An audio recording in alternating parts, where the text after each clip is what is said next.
नमो अरिहन्ताणं नमो सिद्धाणं नमो आयर्याणं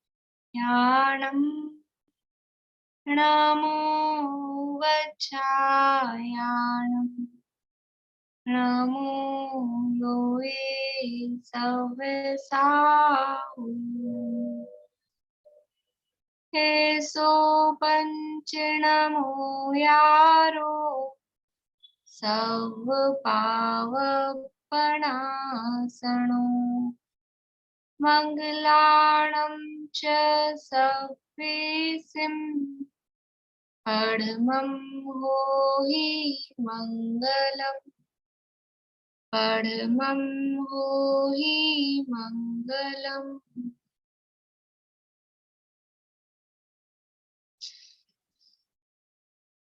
Jain basic class के अंतर्गत हमने जैन धर्म के जो मूलभूत सिद्धांत हैं, जो मूलभूत तथ्य हैं, उनके बारे में हम जानकारी प्राप्त कर रहे हैं। और ये जो हम जानकारी प्राप्त कर रहे हैं, ये वास्तव में चारों अनुयोगों से रिलेटेड, चार अनुयोग मतलब जैसे पहले हमने बात की थी भक्ष्य भक्ष्य के संबंध में, 5 प्रकार के अभक्ष्य के संबंध में, वो चरणानुयोग से संबंधित था। आदिनाथ भगवान के चरित्र के बारे में समझा, वो प्रथमानुयोग से संबंधित था। और कुछ 3 लोक की अभी इसमें आई नहीं है, आगे आएगी।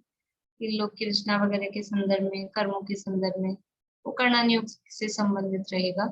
और अभी जो हमारी चर्चा चल रही है वो द्रव्य गुण पर्याय, पिछली क्लास से हमने चर्चा शुरू की थी द्रव्य गुण और पर्याय के संबंध में। तो ये द्रव्यानुयोग की चर्चा कही जाती है। तो यहाँ जो बेसिक में भी जो कोर्स है वो चारों ही अनुयोगों की मूलभूत जानकारी, यानी जिनवाणी की 4 तरह की कथन करने की पद्धति है, जिन्हें 4 अनुयोग कहते हैं। तो उस आधार पे यहाँ पर अपना ये जो कोर्स बनाया गया है उसी आधार पे है। पिछली क्लास में हमने पढ़ा था द्रव्य गुण पर्याय के बारे में, तो थोड़ा सा अपन रिवीजन करते हैं आप लोगों के माध्यम से। द्रव्य किसे कहते हैं? द्रव्य किसे कहते हैं? बोलिए आशान। गुणों के समूह को द्रव्य कहते हैं। गुणों के समूह को द्रव्य कहते हैं। और दूसरी तरह से कहें तो दूसरी तरह से बस एक शब्द और जोड़ना उसमें। हाँ बिलव अभी बोलिए। जिसमें गुण और पर्याय पाए जाए वो द्रव्य कहलाए। हाँ, तो गुण पर्यायों के समूह को द्रव्य कहते हैं, ऐसा भी कह सकते हैं। और तीसरी तरह से कहें तो द्रव्य किसे कहते हैं? स्नेहलता जी। जिसकी सत्ता है उसका नाम द्रव्य है, और द्रव्य होता है वो पर्यायवाची होता है उसका। हाँ, जिसकी सत्ता है यानी जो उत्पाद वह द्रव्य से युक्त है, उसकी सत्ता है वो द्रव्य। जिसकी सत्ता है जो है वो द्रव्य है। तो द्रव्य किसे कहते हैं? तीनों परिभाषाओं में अंतर नहीं है। गुणों के समूह को कहो अथवा गुण पर्यायों के समूह को कहो, वहां तो कोई अंतर है ही नहीं। और जिसकी सत्ता है, तो जिसकी सत्ता है उसमें गुण पर्याय भी होते ही हैं।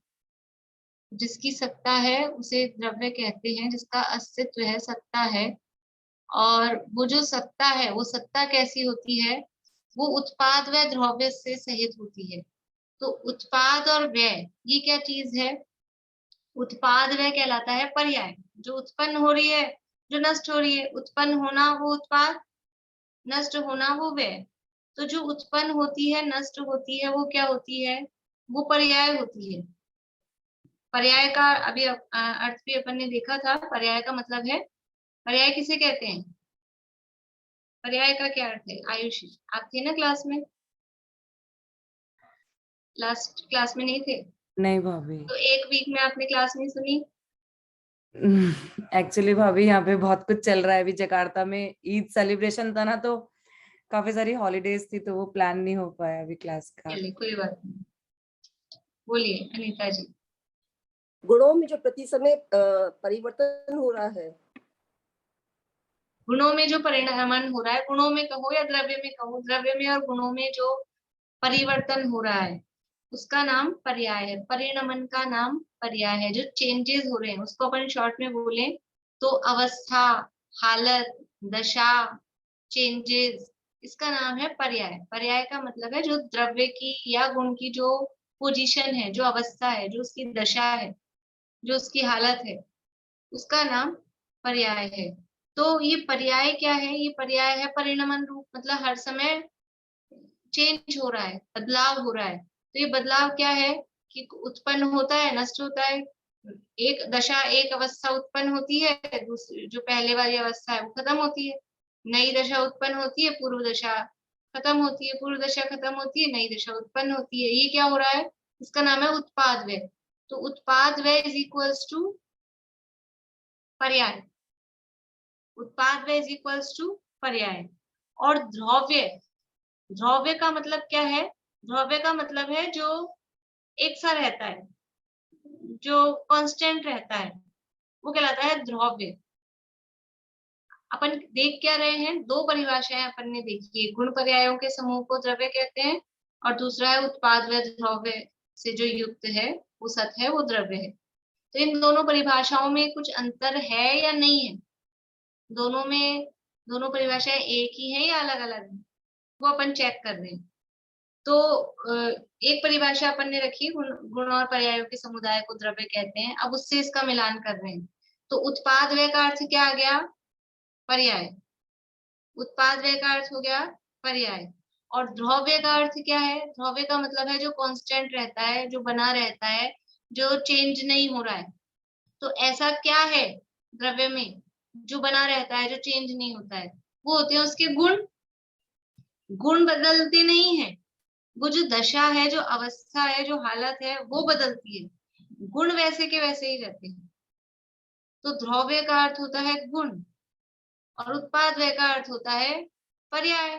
अब उत्पाद व्यय ध्रुव्य उत्तम सत सद्रव्य लक्षणम, मतलब क्या हुआ? उत्पाद व्यय इज इक्वल्स टू पर्याय, ध्रुव्य इज इक्वल्स टू गुण। तो पर्याय और गुणों से युक्त जो है, मतलब पर्याय और गुणों का जो समुदाय है, वही तो द्रव्य है। इसलिए दोनों परिभाषाओं में कोई अंतर नहीं है, वो केवल उसको प्रेजेंट करने का तरीका। एक समझ लीजिए शब्द थोड़े भारी भारी हैं, उत्पाद व्यय ध्रुव्य, और एक में एकदम सरल से शब्द हैं, गुण और पर्याय।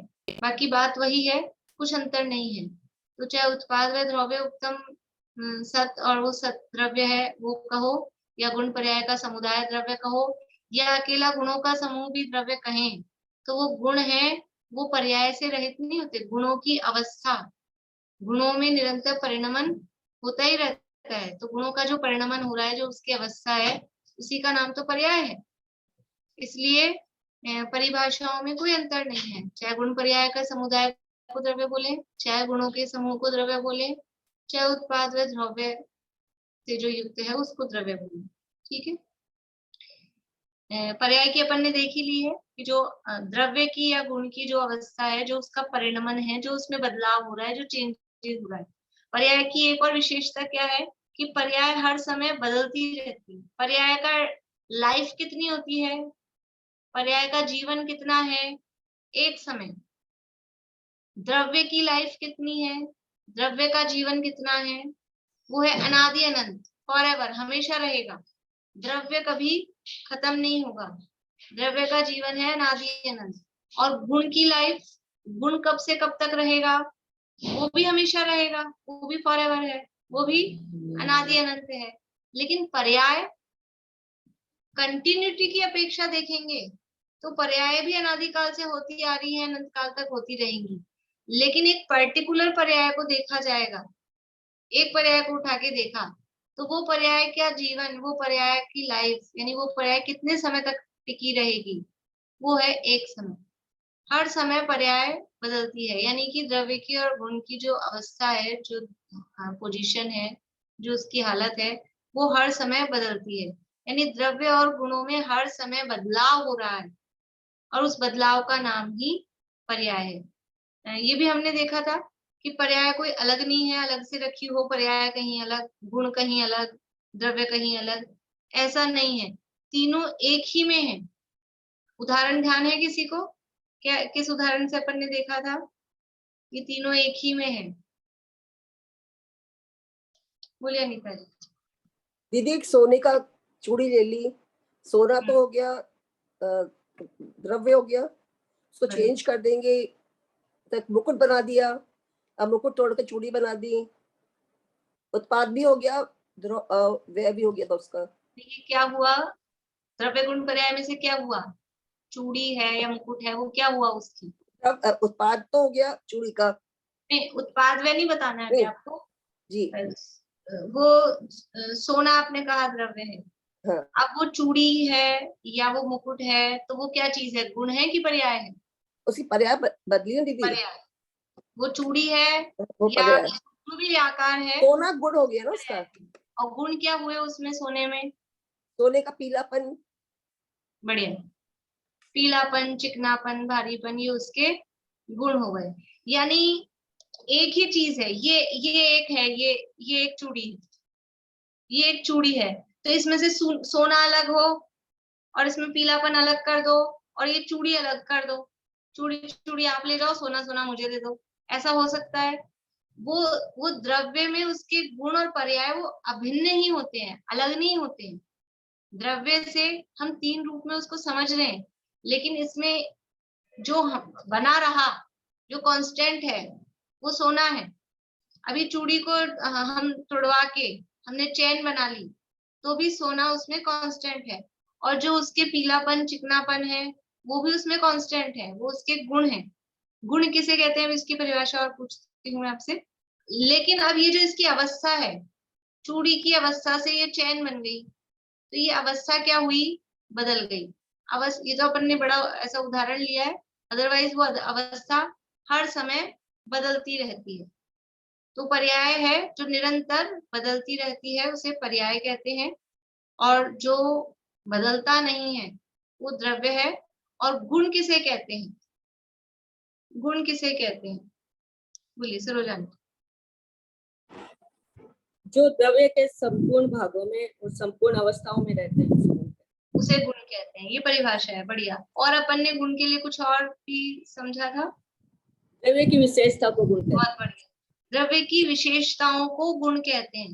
यानी द्रव्य की जो उसके लिए शब्द लिया था हमने इंग्लिश का, प्रॉपर्टीज, प्रॉपर्टी को गुण कहते हैं। साइंस में बोलते हैं प्रॉपर्टी, साइंस में ज्यादा यूज में लेते हैं इसकी क्या प्रॉपर्टी है। तो प्रॉपर्टी का मतलब क्या है? वो उसकी संपदा है, वो प्रॉपर्टी है, लेकिन उसको विशेषताओं के अर्थ में द्रव्य की विशेषताओं को गुण कहते हैं। और वो विशेषताएं कैसी होती हैं कि द्रव्य के संपूर्ण भागों और उसकी संपूर्ण अवस्थाओं में पाया जाए, उसका नाम गुण है।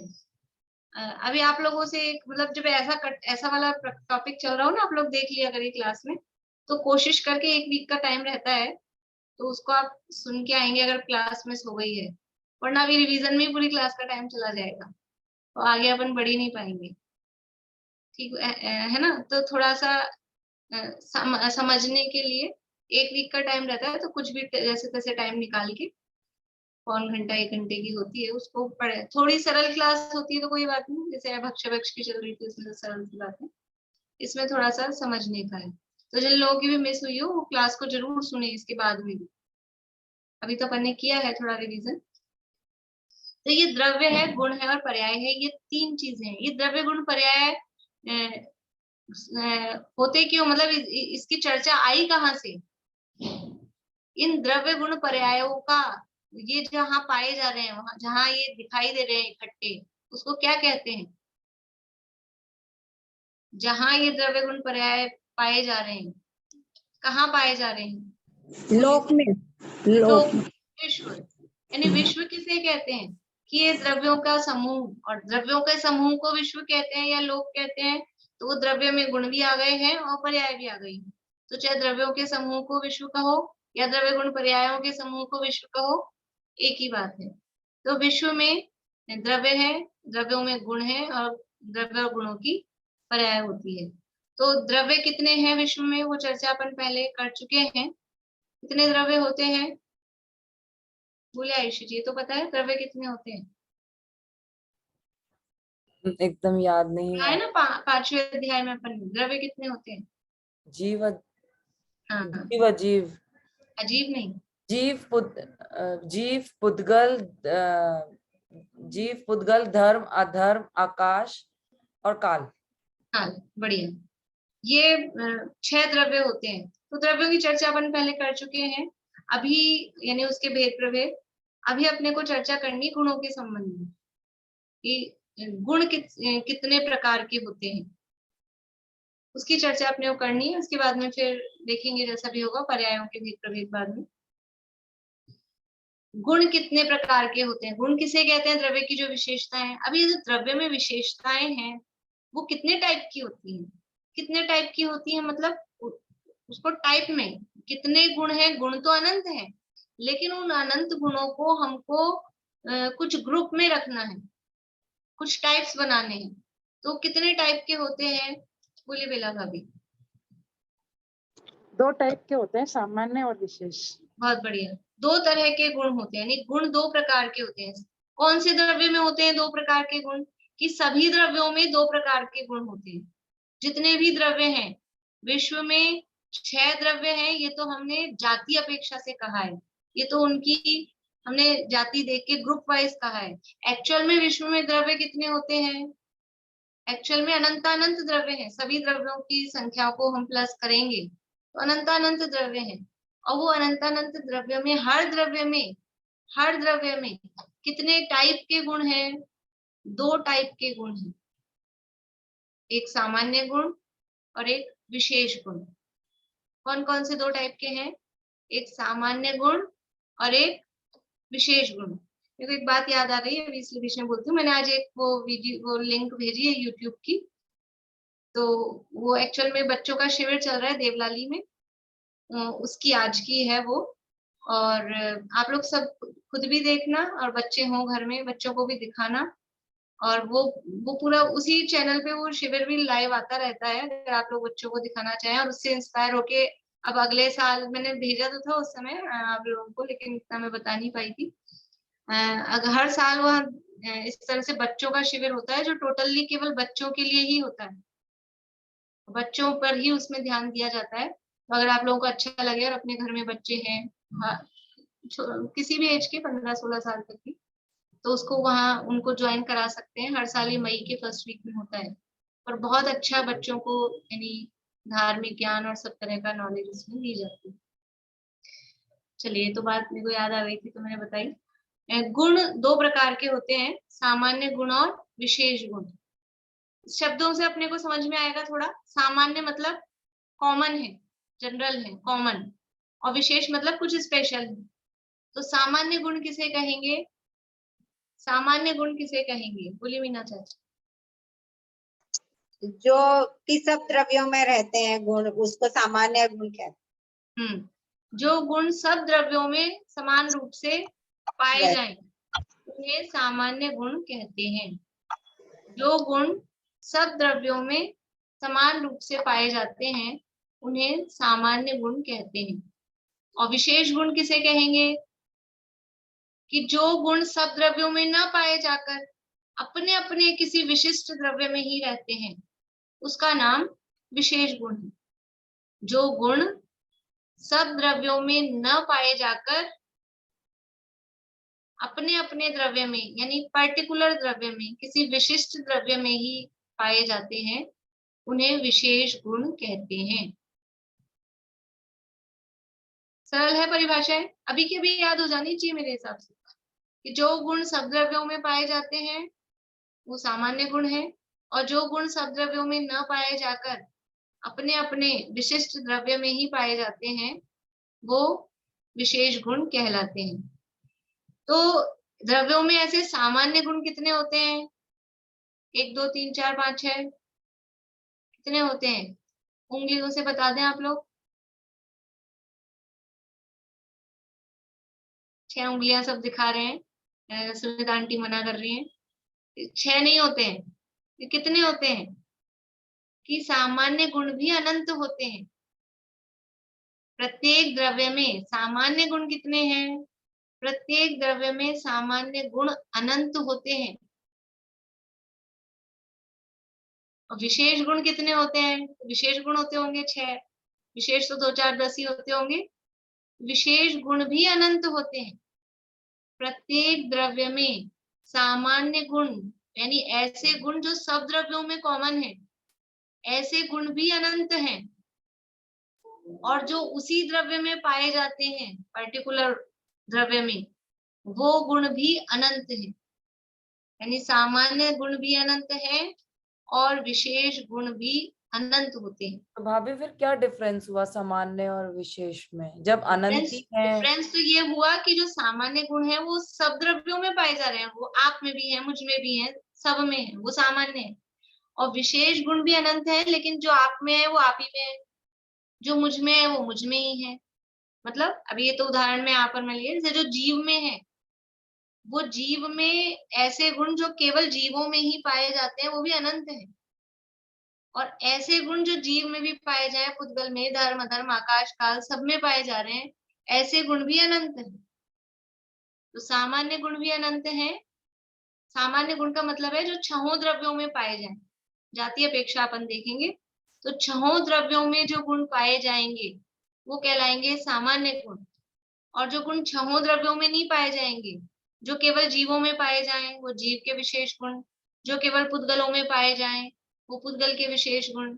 जो केवल धर्म में, अधर्म में, केवल आकाश में, केवल काल में जो गुण पाए जा रहे हैं, वो उन द्रव्यों के विशेष गुण कहलाते हैं। तो हर द्रव्य में ऐसे सामान्य गुण भी अनंत हैं। तो सामान्य तो सब में है, वो तो अनंत है, पर विशेष गुण भी अपने अपने जो पर्टिकुलर गुण है वो भी हर द्रव्य में अनंत होते हैं। टोटल मिला के गुण कितने हुए? टोटल मिला के भी हर द्रव्य में अनंत गुण होते हैं। सामान्य गुण भी अनंत और विशेष गुण भी अनंत। तो कोई आप लोगों में से कोई बोल सकता है कि 2 4 तो अनंत को भी तो बताओ तो सही, कौन से अनंत है? इतने सारे अनंत है तो अनंत को कैसे बता सकते हैं? कह ही रहे हैं अनंत, अनंत को तो गिनाया नहीं जा सकता है, लेकिन उनमें से जो कुछ मुख्य हैं, जो कुछ प्रमुख हैं, उनको यहाँ गिना रहे हैं। तो ऐसे द्रव्यों में, समस्त द्रव्यों में यद्यपि अनंत सामान्य गुण हैं, लेकिन उनमें से 6 जो गुण हैं वो थोड़े मुख्य हैं, प्रमुख हैं। उन 6 सामान्य गुणों की चर्चा शास्त्रों में की जाती है। तो सामान्य गुण 6 नहीं है, सामान्य गुण तो अनंत ही है। लेकिन अब अनंत को कैसे समझें? तो उनमें से कुछ 6 प्रमुख गुणों को यहाँ पर बताया जा रहा है। तो उनको बोलते हैं अपन 6 सामान्य गुण। ऐसा उनका टाइटल ही ऐसा बन गया है, 6 सामान्य गुण। तो ऐसा लगता है कि सामान्य गुण 6 ही होते हैं, लेकिन सामान्य गुण 6 नहीं होते, सामान्य गुण अनंत होते हैं। देखिए नाम क्या क्या है, कौन सुनाएंगे? सुमन जी आपको मालूम है? बोलिए। अस्तित्व गुण, शायद आगे पीछे कर दूं? हाँ ठीक है, कोई बात नहीं। अस्तित्व गुण, द्रव्यत्व गुण, प्रमेयत्व गुण, और क्या है? अस्तित्व, प्रदेशत्व, प्रमेयत्व, अगुरु लघुत्व, अगुरु लघुत्व, और और एक कौन सा रह गया? द्रव्य द्रव्यत्व, सेकंड नंबर का रह गया। हाँ, प्रमेयत्व, प्रदेश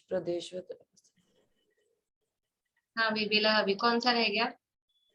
वस्तुत्व गुण रह गया। वस्तुत्व गुण। हाँ। इस तरह से ये 6 सामान्य गुण है। क्रम थोड़ा आगे पीछे हुआ है। पहला है अस्तित्व, दूसरा वस्तुत्व, तीसरा द्रव्यत्व, चौथा प्रमेयत्व, पांचवा है अगुरु लघुत्व। लिख लेंगे ना, लिख के दिखाने की जरूरत नहीं। अगुरु लघुत्व, और छठा है प्रदेशत्व। ये 6 गुण हैं, सामान्य हैं, सभी द्रव्यों में पाए जाते हैं। और यानी अभी अपन जब समझेंगे तो फिर देखेंगे कि ये गुण नहीं हो तो क्या दिक्कत है, और ये गुण है तो क्या उसको समझने से लाभ क्या है। यानी ये चर्चा कर क्यों रहे हैं? आप लोगों के लिए होमवर्क है अगली क्लास के लिए, अभी से मैं बता देती हूँ कि ये द्रव्य गुण पर्याय की चर्चा करने से क्या लाभ है, जो अपन ने पिछली क्लास में पढ़ा था, तब भी थोड़ी बहुत चर्चा मैंने की थी कि द्रव्य गुण पर्याय को जानने से क्या लाभ है। एक ही क्वेश्चन में मैंने निपटा दिया है, अलग अलग नहीं किया है कि द्रव्य को जानने से क्या लाभ है, गुण को जानने से क्या लाभ है। सामान्य रूप से इन तीनों को जानने से भी आप बताएंगे, और सबको अपना अपने दो दो लाभ ढूंढ के लाने, ताकि कोई कुछ बोल भी दे तो वो दूसरा आपके पास रहे बताने को, ठीक है।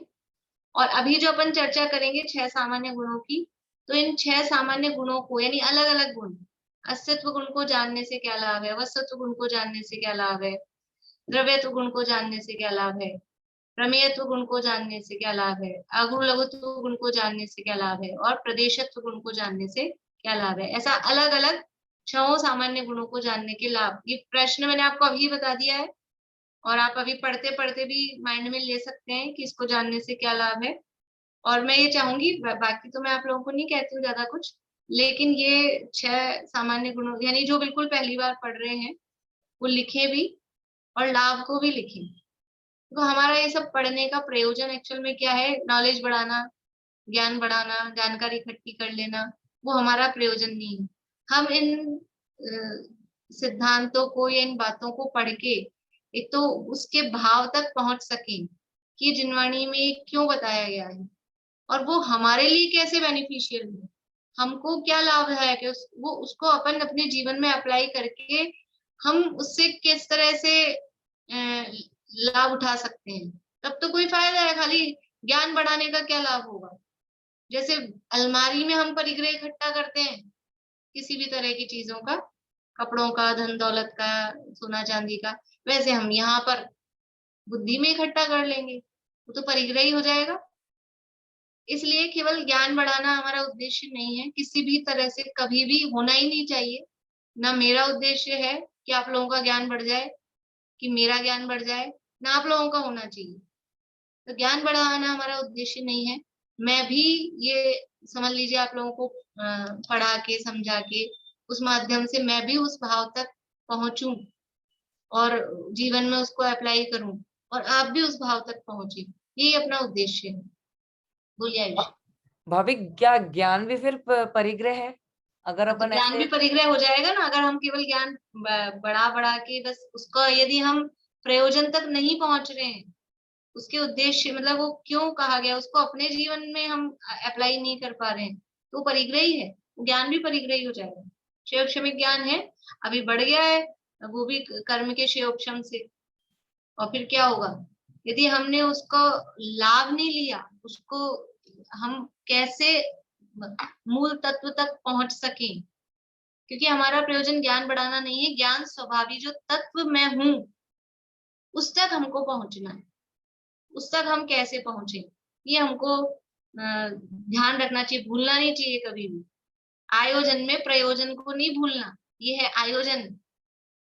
अब प्रयोजन क्या है उसका, प्रयोजन है अपने को जानना पहचानना, ये अपना प्रयोजन है।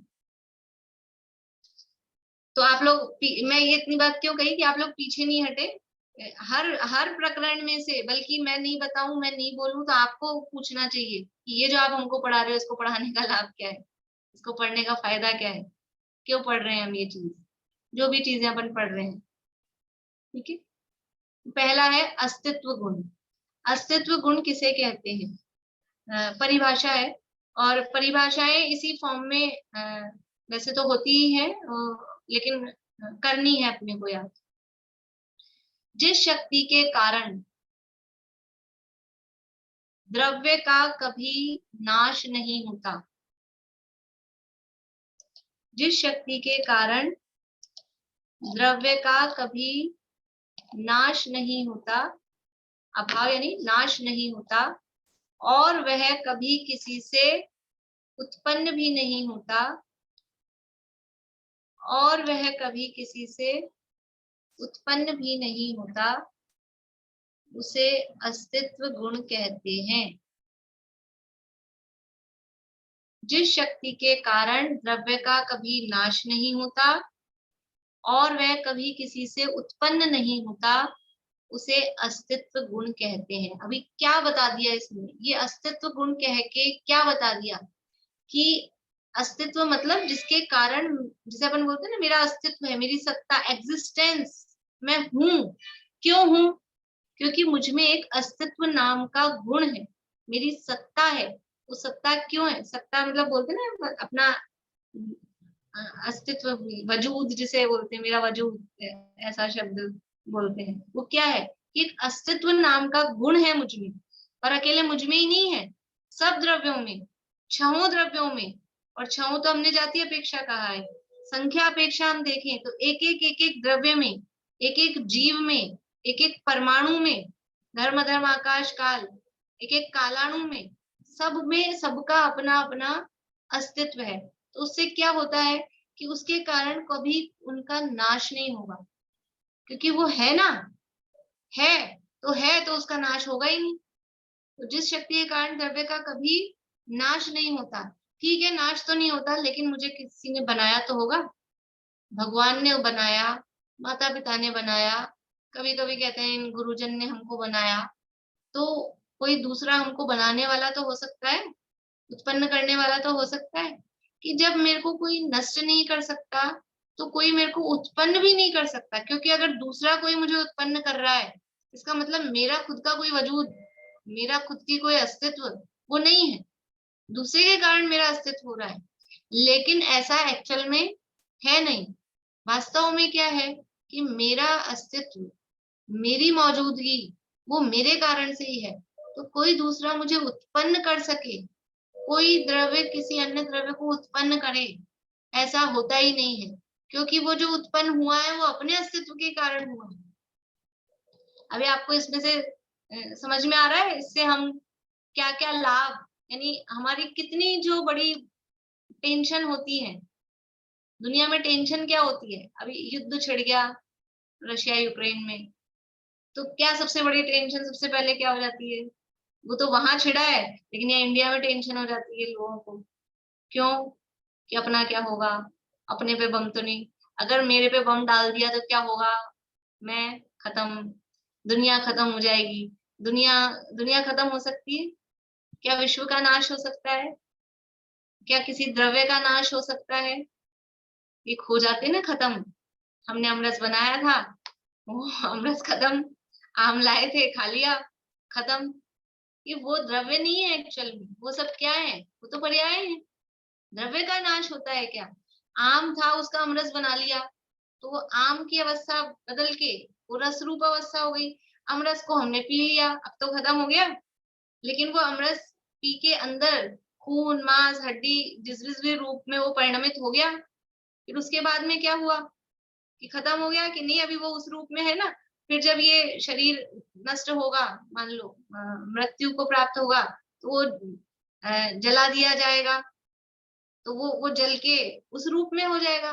द्रव्य का नाश होता है क्या? हम करके दिखाएंगे। एक कागज लिया और उसके टुकड़े टुकड़े टुकड़े टुकड़े करके फाड़ दिया, खत्म कर दिया कि अभी टुकड़े है ना, तो फिर टुकड़े और तो फट नहीं रहा, फिर क्या करेंगे? जला देंगे, तो जल के खत्म हो जाएगा, जल की राख बन गई। अब राख को क्या करें? राख को उड़ा देंगे, तो उड़ाने से भी तो वो खत्म तो नहीं होगा, पानी में बहा देंगे तो भी वो खत्म होगा? नहीं हो सकता है। कभी किसी द्रव्य को नष्ट नहीं किया जा सकता है, और नष्ट नहीं किया जा सकता है इसी से, एक्चुअल में तो परिभाषा इतनी ही है कि जिस शक्ति के कारण द्रव्य का कभी भी नाश नहीं होता उसका नाम अस्तित्व गुण है। लेकिन उसमें से ये भाव निकल के आता है कि जब नाश नहीं होता तो कोई किसी को उत्पन्न भी नहीं कर सकता। और यदि कोई चीज उत्पन्न होती है, देखो जो उत्पन्न होती है वो अवश्य नष्ट होती है, जो पैदा होता है वो अवश्य मरता है, दुनिया का नियम है, जिसका जन्म हुआ है उसका मरण होगा। यानी जो उत्पन्न होता है उसका तो नाश होता है, लेकिन जो उत्पन्न ही नहीं हुआ, जो उत्पन्न ही नहीं हुआ उसका नाश कैसे हो सकता है? उत्पन्न होने वाली चीज का नाश होता है। तो जब मेरा नाश नहीं होता, इससे समझ में आ रहा है कि मैं उत्पन्न भी नहीं होता, यानी मुझे कोई बनाने वाला भी नहीं है, कोई मुझे नष्ट करने वाला भी नहीं है, कोई मेरे को बना देगा उत्पन्न कर देगा ऐसा भी नहीं है। तो जितना हमारा डर है कोई मुझे मार देगा, मार देगा, मार देगा, ये डर, और हम किसी दूसरे की तरफ ऐसा देखें कि ये मुझे कुछ बना दे, ये मुझे उत्पन्न कर दे, ये जो दूसरों से हमारी आशा है, समझ लीजिए ऐसे दीनता भरी जो हमारी दृष्टि है, वो दीनता भी खत्म हो जाती है कि कोई मुझे उत्पन्न भी नहीं कर सकता और कोई मुझे नष्ट भी नहीं कर सकता। तो ये अपने संबंध, यानी सबसे बड़ी जो हमारी समस्या है, सबसे पहली, ये तो अपने संबंध में हम कितने निर्भय इस गुण को समझने से होते हैं। यदि ये गुण नहीं हो, यदि ये गुण नहीं हो, मुझ में नहीं हो, द्रव्यों में नहीं हो, तो क्या हो? द्रव्य में अस्तित्व नाम का गुण नहीं हो तो फिर क्या होगा? अस्तित्व गुण नहीं मानेंगे तो क्या होगा? द्रव्य का नाश हो जाएगा, कोई भी किसी को नष्ट कर देगा, और द्रव्य का नाश हो जाएगा तो क्या होगा? देखो, एक द्रव्य का अपन नाश मान लें, क्या दिक्कत है कि एक, समझ लीजिए एक ये परमाणु है, इसको हमने नष्ट कर दिया, एक का नाश मान लें तो क्या होगा उससे? कि एक का नाश मान लिया, अगर एक नष्ट हो सकता है, इसका मतलब दूसरा भी नष्ट हो सकता है, तीसरा भी नष्ट हो सकता है, चौथा भी नष्ट हो सकता है। यदि एक द्रव्य विश्व में से खत्म हो गया तो फिर क्या होगा? जैसे ऐसा होता है ना, अपने मुंह में दांत है, एक दांत हिलने लग जाता है, फिर क्या होता है?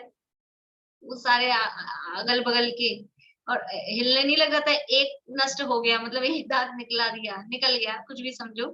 फिर क्या होता है कि एक निकला है ना, अभी सारे निकल जाएंगे, सारे हिल जाएंगे। यदि विश्व में से एक द्रव्य का नाश होता है, इसका मतलब है सभी द्रव्यों का नाश। फिर विश्व कहाँ रहेगा? विश्व कहाँ बचेगा? 6 द्रव्यों के समुदाय का नाम विश्व था, और विश्व में से एक द्रव्य का नाश हमने मान लिया, तो वो 6 द्रव्य नहीं रहे, और एक का नाश हो सकता है तो दूसरे का क्यों नहीं, तीसरे का क्यों नहीं, चौथे का क्यों नहीं, सभी का नाश हो जाएगा। यानी विश्व का ही नाश का प्रसंग खड़ा हो जाएगा, और ऐसा कभी होता नहीं है। विश्व का नाश कभी होता नहीं, विश्व तो है, अनादि से है, अनंत काल तक रहेगा। इसलिए जिस शक्ति के कारण द्रव्य का कभी नाश नहीं होता और वह कभी किसी से उत्पन्न भी नहीं होता, उसे अस्तित्व गुण कहते हैं। आप लोगों को परिभाषा लिखनी है, ठीक है? अस्तित्व गुण किसे कहते हैं? फिर अस्तित्व गुण को नहीं मानने पर क्या होगा, या अस्तित्व गुण को नहीं मानने से क्या हानि है? ठीक है, ये दूसरा क्वेश्चन, और आंसर आपको क्लास में ही मिलेंगे। ऐसा नहीं है कि मतलब जो पढ़ाया जा रहा है उसी में आंसर आपको मिलेंगे, मैं बताती भी जा रही हूँ। और तीसरा क्वेश्चन है, अस्तित्व गुण को जानने से क्या लाभ है? अब ये अस्तित्व गुण है, ये सब आपको खोजने हैं इनके जवाब। अस्तित्व गुण के कारण ही द्रव्य के जो नाम है ना, देखो अलग अलग नाम है, कभी अपन द्रव्य बोलते हैं, कभी अपन वस्तु बोलते हैं, है ना, अलग अलग नाम है, और भी नाम है, आगे आपको बताऊंगी। तो कभी गेय बोलते हैं, कभी प्रमेय बोलते हैं, ऐसे द्रव्य के नाम हैं। तो अस्तित्व गुण के कारण द्रव्य का नाम क्या है? अस्तित्व गुण के कारण ही द्रव्य का नाम सत, जो सत द्रव्य लक्षणम कहा ना, तो ये द्रव्य को सत कहते हैं। अस्तित्व गुण के कारण ही द्रव्य को सत्य या सत्ता, अभी अपने इतना पढ़ने में नहीं आया, लेकिन जैसे प्रवचन सार आदि जो बड़े ग्रंथ हैं वहां पर द्रव्य शब्द यूज में कम लेते हैं, वहां सत्य या सत्ता, विश्व में कितनी प्रकार की सत्ताएं हैं, ऐसा वहां प्रश्न। तो अस्तित्व के आधार पर, तो अस्तित्व गुण के कारण द्रव्य को क्या कहते हैं, ये प्रश्न है। तो अस्तित्व गुण के कारण द्रव्य को सत्य या सत्ता कहते हैं। ऐसे छहों नहीं, 3 या 4 सामान्य गुणों के आधार पर अपन ये इसके नाम भी देखेंगे, ठीक है? अब है दूसरा गुण है, नाम क्या है उसका? वस्तुत्व। देखो त्व है ना, शब्द तो है अस्ति और उसमें लगाया त्व, शब्द तो है वस्तु और उसमें लगाया त्व, अस्ति प्लस त्व तो बना अस्तित्व। वस्तु प्लस त्व, तो बना वस्तुत्व। ये त्व क्या चीज है? ये त्व शब्द जहां पे भी लगता है ना, वो भाववाची बनता है, मतलब उसका अर्थ होता है उस पना, अस्तित्व, मतलब अस्तिपना, वस्तुत्व यानी वस्तुपना। जैसे मनुष्यत्व, मनुष्यत्व का अर्थ क्या है? मनुष्यपना। हम मनुष्य हैं, लेकिन ऐसा कहेंगे मनुष्य में मनुष्यत्व नहीं है, मतलब मनुष्य तो दिख रहा है वो शरीर से, लेकिन उसमें जो मनुष्यपना यानी मनुष्य के जो गुण होने चाहिए वो नहीं है। समझ में आ रहा है त्व शब्द का अर्थ? तो यहाँ वस्तु और वस्तुत्व, अस्ति और अस्तित्व, तो अस्तित्व का अर्थ तो अपन ने देखा, वस्तुत्व यानी जिस शक्ति के कारण, जिस शक्ति के कारण वस्तु में वस्तुपना, जिस शक्ति के कारण वस्तु में वस्तुपना कायम रहता है, अर्थात वस्तु में नहीं, द्रव्य में लिखे वो शब्द, या वस्तु भी लिखने में कोई गलत नहीं है, लेकिन वो अपन द्रव्य ही लिख रहे हैं ना वर्ड, इसलिए सिमिलरिटी हो जाए। जिस शक्ति के कारण द्रव्य में वस्तुपना कायम रहता है, अर्थात द्रव्य में उसकी प्रयोजनभूत क्रिया होती है।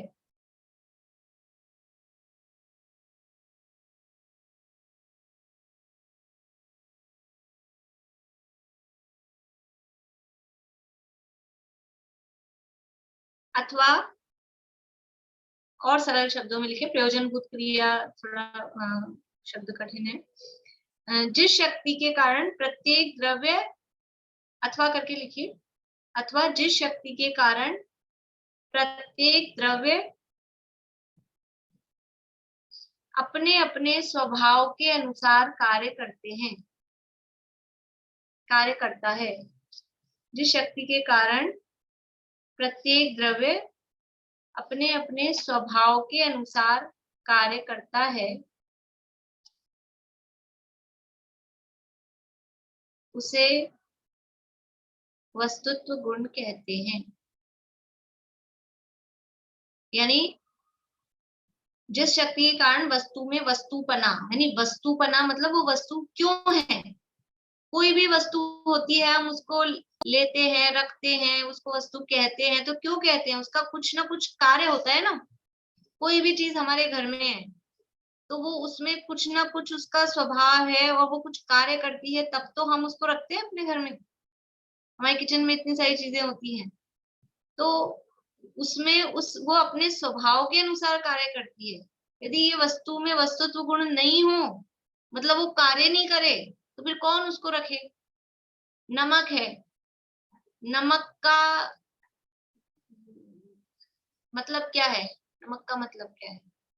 सफेद होता है इसलिए रखते हैं अपन, दरदरा सा होता है, दानेदार होता है इसलिए रखते हैं। नमक का मतलब क्या है? नमक का मतलब है कि वो खारापन है, उसमें खारापन है। नमक क्या काम करेगा कि वो अपने स्वभाव के अनुसार, जिस चीज में नमक डालेंगे तो वो अपने स्वभाव के हिसाब से वो खारापन लाएगा उस वस्तु में, वो अपना स्वभाव दिखाएगा। आप चाहे खीर में डाल दो तो भी, आप सब्जी में डाल दो तो खारा दिखाएगा, खारा लगेगा, और खीर में डाल देंगे तो वो मीठा हो जाएगा? नहीं, वो अपने स्वभाव के अनुसार कार्य कर रहा है। और अगर नमक हमने डाला, सफेद सफेद दानेदार था, हमने डाला सब्जी में, लेकिन सब्जी में खारापन नहीं हुआ, तो क्या है फिर? वो फिर क्या करेंगे अपन? उसको उठा के फेंक दो, इसको, जो काम की नहीं है। ये अपना जो मतलब है इसका, वो काम नहीं कर रही है। एक और उदाहरण देखते हैं, जैसे चक्कू है,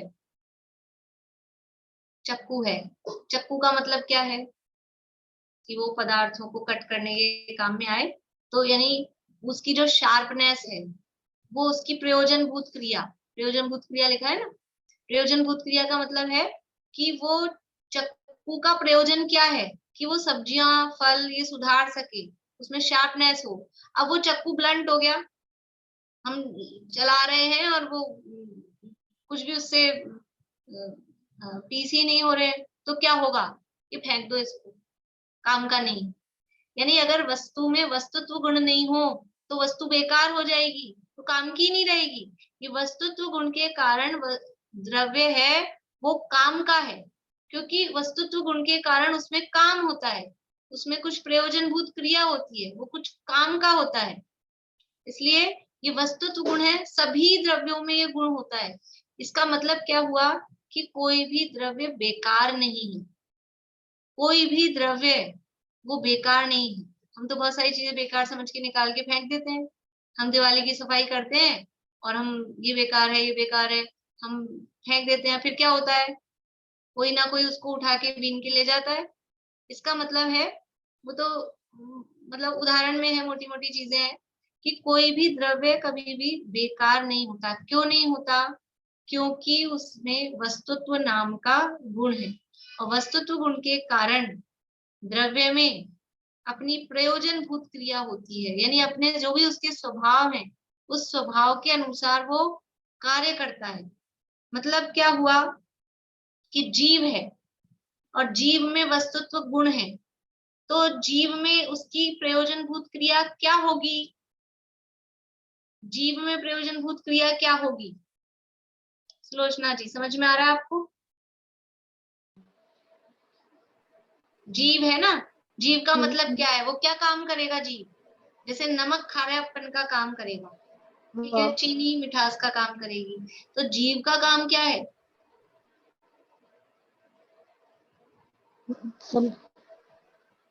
समझना। समझना। इसको दूसरा शब्द बोलिए, समझने को शब्द।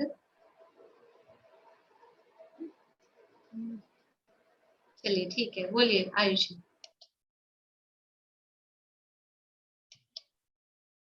जानना देखना। जानना देखना। जीव है तो जीव का काम क्या है?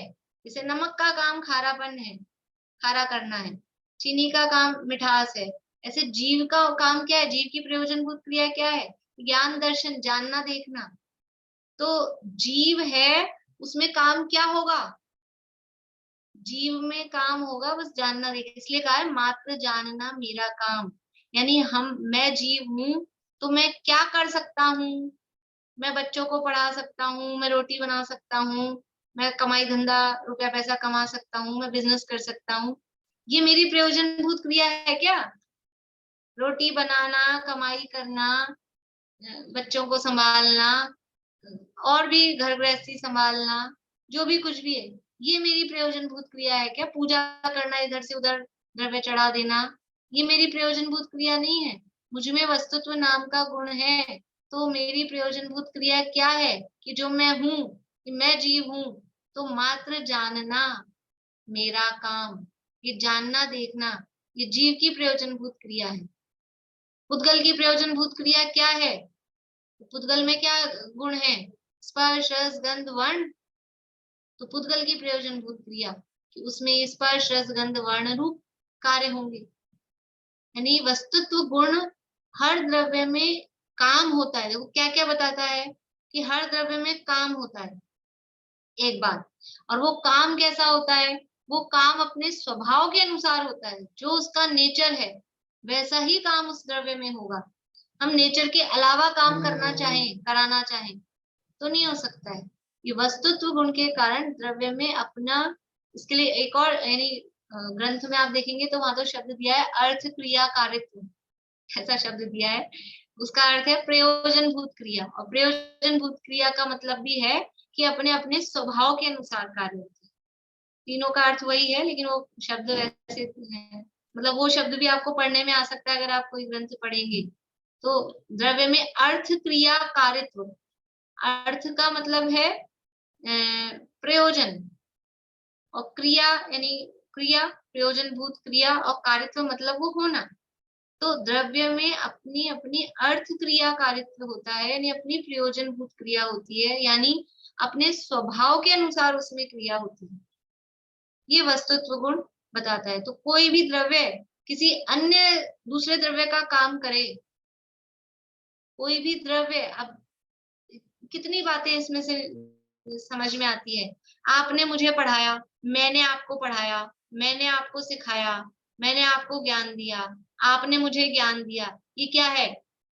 ये वस्तुत्व गुण नहीं मान रहे हैं तो ये सारी बातें आ रही है। वस्तुत्व गुण कह रहा है कि मेरा ज्ञान, मैं जो जान रहा हूँ ये मेरा काम है, मैं अपने ज्ञान से जान रहा हूँ। आप जो जान रहे हैं वो अपने ज्ञान से जान रहे हैं। मैं आपको नहीं पढ़ा रही, आप मुझे नहीं पढ़ा रहे। यानी कोई किसी का, कितनी इससे स्वतंत्रता समझ में आती है कि कौन किसी का कुछ काम करे। चीनी दूध को मीठा करती है कि नहीं? चीनी से दूध मीठा अब मना कर रहे हैं। पहले पूछ लेती है बात, पहले पूछनी चाहिए थी मुझे। हम दूध पीते हैं तो हम चीनी डाल के पीते हैं, दूध को मीठा पीते हैं, फीका पीते हैं? अनीता जी, मीठा दूध पीते हैं कि फीका? अभी तो कह नहीं सकते, कोई कह दे हम तो फीका पीते हैं। बच्चों से पूछा जाए, अभी तो अपने बड़े बड़े हैं ना सब, मीठा दूध पीते हैं कि फीका? दूध में वो, अभी गर्मी आ रही है, गर्मियां चल रही है, मिल्क रोज बनाया तो वो रोज गुलाब के शरबत ने, पिंक कलर के शरबत ने दूध को पिंक कर दिया कि नहीं? दूध पिंक हो गया कि नहीं? दूध मीठा हो गया कि नहीं? कि नहीं? वो मीठा होना, मिठास किसका गुण है? कौन मीठा है? दूध मीठा है कि चीनी मीठी है? चीनी मीठी है, दूध तो दूध ही है। वो लाल कौन हुआ है? वो लाल रंग ही लाल हुआ है, वही लाल है। दूध तो सफेद ही है, दूध तो सफेद ही होता है। उसमें लाल गुलाबी वो जो भी शरबत बनने कलर मिला दिया तो वो कौन कलर हुआ? ये कलर ही कलर रूप है। दूध तो जैसा है एक, यानी जो जिस रूप, जो जिसका जो काम है वो अपना काम वो वही करता है। एक द्रव्य का काम या एक गुण का काम दूसरा गुण करे, ऐसा भी नहीं है। तो ये जिस शक्ति के कारण द्रव्य में अपनी अपनी प्रयोजनभूत क्रिया होती है, द्रव्य में वस्तुत्व यानी द्रव्य अपने अपने अर्थ क्रियाकारित्व होती है, प्रयोजनभूत क्रिया होती है, उसको वस्तुत्व गुण कहते हैं। और इस वस्तुत्व गुण के कारण ही द्रव्य का नाम क्या पड़ा? वस्तु। द्रव्य को जो वस्तु कहा जाता है वो क्यों कहा जाता है? क्योंकि उसमें एक वस्तुत्व नाम का गुण है और उसमें वो वस्तुपना, वस्तुत्व नाम का गुण है जिसके कारण उसमें वस्तुपना है। वस्तुपना मतलब वो कुछ काम की है, वो कुछ काम करती है। और काम क्या करती है? कि अपने अपने जो उसका नेचर है, अपने अपने स्वभाव के अनुसार काम करती है। तो अस्तित्व गुण के कारण क्या कहा था द्रव्य को? सत। और वस्तुत्व गुण के कारण वस्तु। यानी अभी आपसे पूछा जाए कि द्रव्य को वस्तु क्यों कहते हैं? क्योंकि उसमें एक वस्तुत्व नाम का गुण है। इसलिए अलग टाइप से और भी दूसरी परिभाषाएं करते हैं कि वस्तु क्यों कहते हैं, तो जिनमें गुण और पर्याय बसते हैं वो अलग। लेकिन अभी अपन यहाँ इस तरफ से बात कर रहे हैं, गुणों की तरफ से।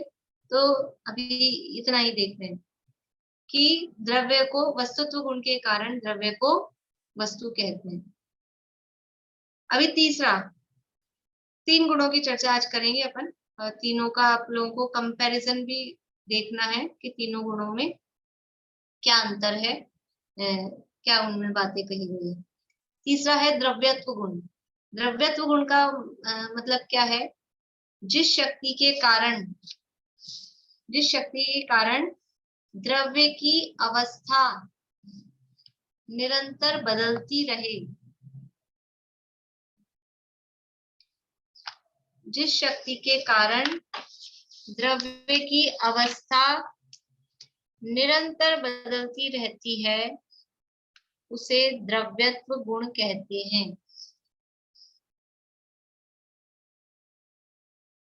यानी द्रव्य में एक ऐसी शक्ति, शक्ति का अर्थ होता है, शक्ति शब्द जो यहाँ यूज में ले रहे हैं ना, शक्ति का मतलब गुण। गुणों को शक्ति भी कहते हैं, शक्तियों को गुण भी कहते हैं। यहाँ गुणों की चर्चा हो रही, लेकिन ये गुण कैसी है? गुण ये पावर है हमारी। शक्ति का मतलब इंग्लिश में क्या बोलते हैं? पावर। ये हम में पावर है, मेरा अस्तित्व बना रहे ऐसी पावर मुझ में है, कोई मेरा नाश नहीं कर सके ऐसी पावर मुझ में है। मैं अपने स्वभाव के अनुसार काम करूं, ऐसी पावर मुझ में है, मैं काम करूं, ये पावर मुझ में है।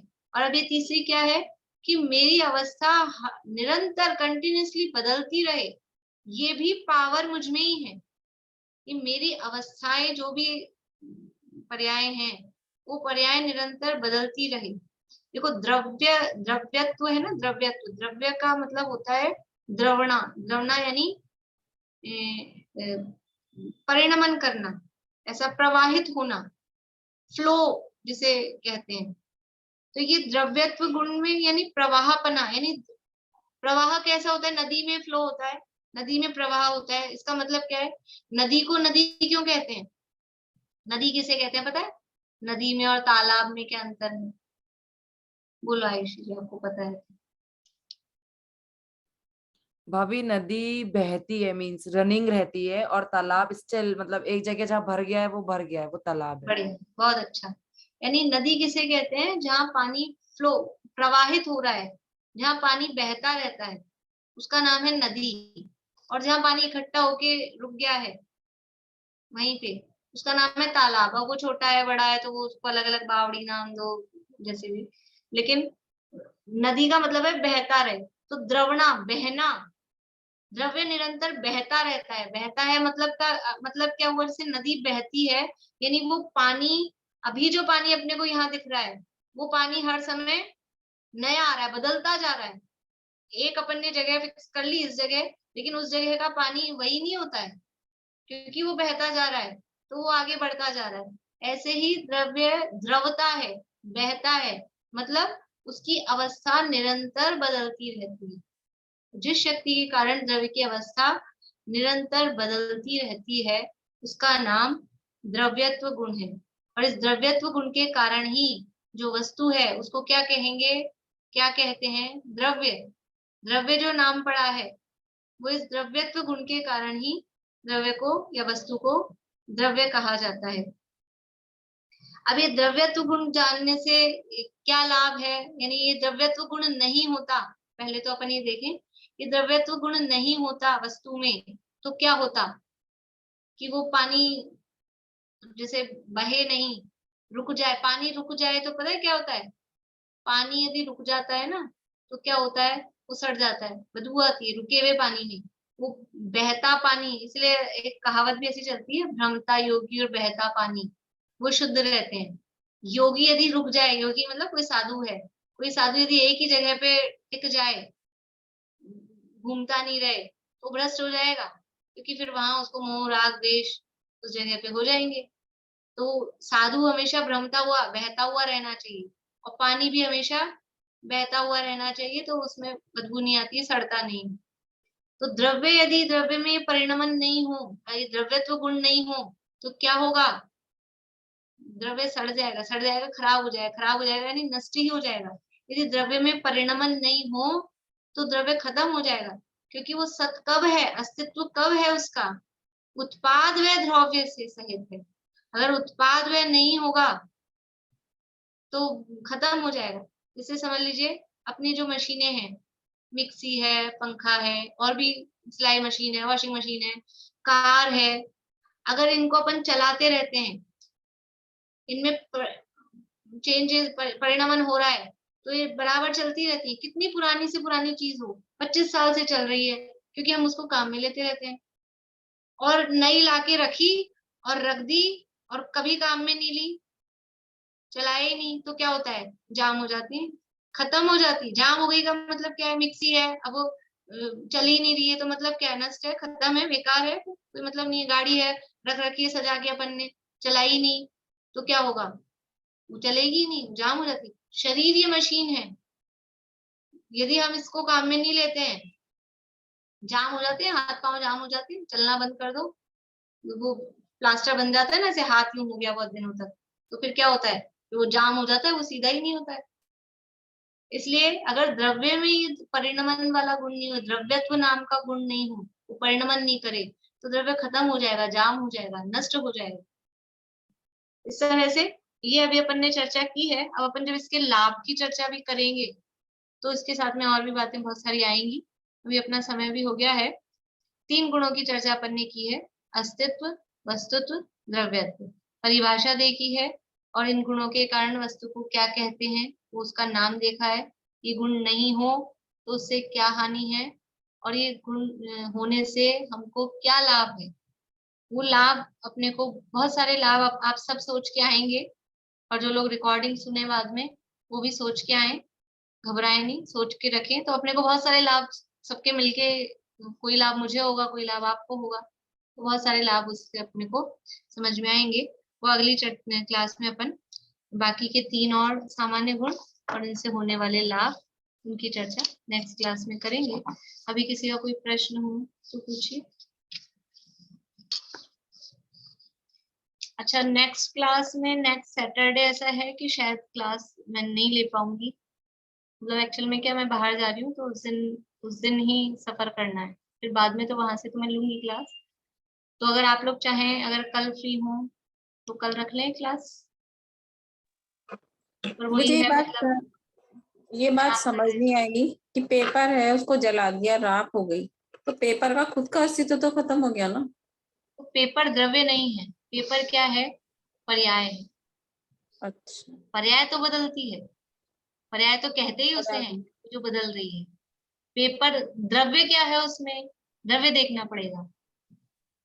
द्रव्य क्या है पेपर में, पेपर में द्रव्य क्या है इसमें? 6 द्रव्यों में से बताना, द्रव्य 6 ही है। तो अच्छा, 6 द्रव्यों में से कौन सा द्रव्य है? पुद्गल आएगा। पुद्गल द्रव्य है, तो पुद्गल द्रव्य का नाश नहीं होगा। ये तो साइंटिस्ट भी ऐसा कहते हैं कि कोई भी पदार्थ को नष्ट नहीं किया जा सकता है, किसी भी चीज को डिस्ट्रॉय नहीं किया जा सकता है। Only forms are changes. उसकी वो जो फॉर्म है, फॉर्म मतलब उसकी अवस्था है, दशा है, वो बदल रही है। तो वो जो मूल द्रव्य है पेपर में, वो द्रव्य तो पुद्गल है ना। अपन ने उदाहरण में से सोने को द्रव्य लिया, उदाहरण में, एक्चुअल में सोना भी पुद्गल की पर्याय ही है, लेकिन वो सोना नष्ट नहीं होता है। चूड़ी बनाओ, कंठी बनाओ, अंगूठी बनाओ, कुछ भी बनाओ, सोना वही रहता है। वैसे ही पुद्गल पुद्गल रहेगा। पुद्गल बदल के जीव हो जाए, जीव बदल के पुद्गल हो जाए, कि पुद्गल खत्म ही हो जाए, ऐसा कभी नहीं होता।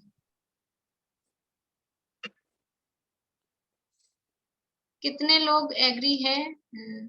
अच्छे से आप लोग, कोई शर्मा शर्मी वाली बात नहीं है। समझ लीजिए अभी जितने लोग हैं उनमें से आधे लोग तैयार होंगे तो अपन क्लास रख लेंगे। 1 2 3 4 5 6 7 8, सभी हाथ ऊंचा कर रहे हैं, तो यही टाइम रख लें शाम का ही, क्योंकि फिर वो लंबा गैप हो जाएगा, फिर वो 15 दिन का गैप हो जाएगा, ये अपना विषय अधूरा सा है इसलिए। ठीक है, और अगर बाद में भी पॉसिबल होगा, वैसे 14 तारीख आएगा ना सैटरडे, 14 को मुश्किल, क्योंकि ट्रेन में रहेगा तो वो मुश्किल हो पाएगी क्लास, इसलिए। ठीक है, अपन कल क्लास रखेंगे, मैं मैसेज अभी डाल दूंगी।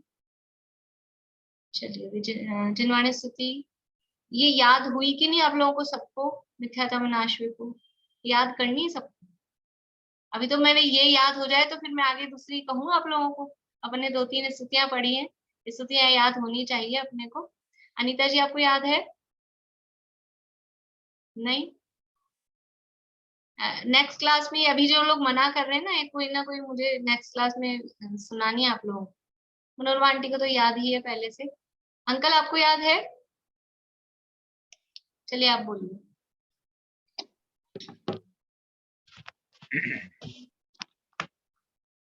विद्यातम नाश वेकु ज्ञान के प्रकाश वेकु आपा पर पास वेकु मानुषी बखानी है। क्यों द्रव्य जान वेको बंद विधिवान वेको स्वपर पिछान वेको परम प्रमाणी है। अनुभव बताए वेको जीव के जताए वेको काहू न सताए वेको भव्य हानि है।